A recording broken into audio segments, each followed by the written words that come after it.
O credo diz: creio em Jesus Cristo, seu único Filho, nosso Senhor, o qual foi concebido por obra do Espírito Santo no ventre da Virgem Maria, nasceu da Virgem Maria, padeceu sob Pôncio Pilatos, foi crucificado, morto e sepultado, desceu à mansão dos mortos, ressurgiu dos mortos ao terceiro dia, subiu aos céus e está assentado à mão direita de Deus Pai Todo-Poderoso, de onde há de vir para julgar os vivos e os mortos.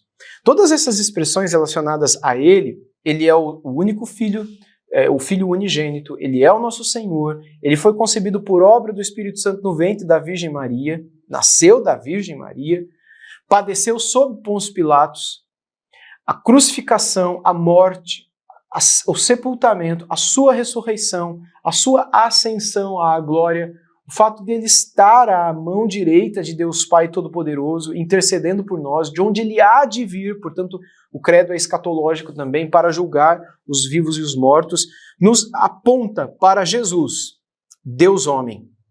Para Jesus, verdadeiramente Deus e verdadeiramente homem. Antes de qualquer coisa, é importante que a gente afirme que Jesus Cristo é totalmente semelhante aos seres humanos e totalmente semelhante a Deus. Ele é verdadeiramente homem e verdadeiramente Deus. Não há nada que falte em essência da divindade em Cristo Jesus. Assim como também não há nada que falte da humanidade ao Senhor Jesus. E é importante que a gente se lembre que Jesus não possuía a natureza pecaminosa, porque essa originalmente não pertence à humanidade, ao ser humano. O ser humano herdou isso por conta da queda do primeiro ser humano, mas ele não foi criado assim. E em Jesus nós temos o ser humano perfeito como ele deveria ser, que foi tentado, mas que não podia pecar jamais por ser o próprio Deus. E esse é Jesus, o único Filho de Deus, o Filho unigênito, o eterno com Deus. Ele é eterno com o Pai, que não tem início e nem fim, verdadeiro Deus, de verdadeiro Deus, como lemos há pouco em 1 João capítulo 5, versículo 20. E a verdadeira vida eterna, que, uma vez enviada ao mundo, nos abre as portas para desfrutar dele para todo o sempre. Quando, no início da história do cristianismo, alguns irmãos definem que ele foi gerado, ele é eternamente gerado, com isso eles não estão dizendo que em algum momento na eternidade ele foi gerado, até porque isso seria uma contradição. Não existe momento na eternidade. A eternidade não possui tempo, por isso ela é eternidade. E é outra coisa que não dá para tentar entender com a finitude do nosso intelecto.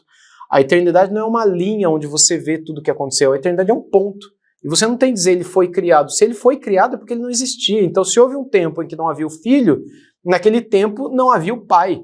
O Pai não era Pai. Se ele não era Pai, ele era o quê? E se Jesus é criado, ele não é da mesma essência. E se ele não é da mesma essência, ele não pode ser Deus.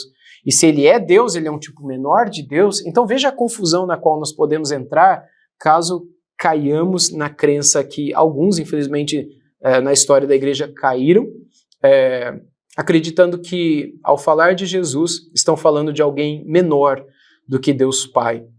Como a heresia ariana, no início, pretendeu, e assim algumas outras tradições, inclusive arianas, com outros nomes nos nossos dias, ainda pretendem afirmar. Portanto, Jesus Cristo, ele é eternamente gerado no sentido de que o Pai sempre foi Pai porque o Filho sempre foi Filho.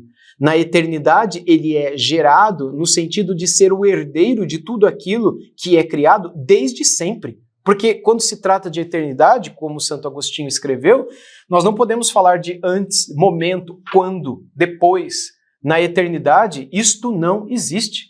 Portanto, se ele é eternamente gerado, isso significa que ele sempre existiu. Se ele está na eternidade, não há momento de início, de iniciação da sua existência. E com isso, os pais da igreja apenas afirmaram que ele é eterno, coeterno, como depois afirmaram também com o Pai.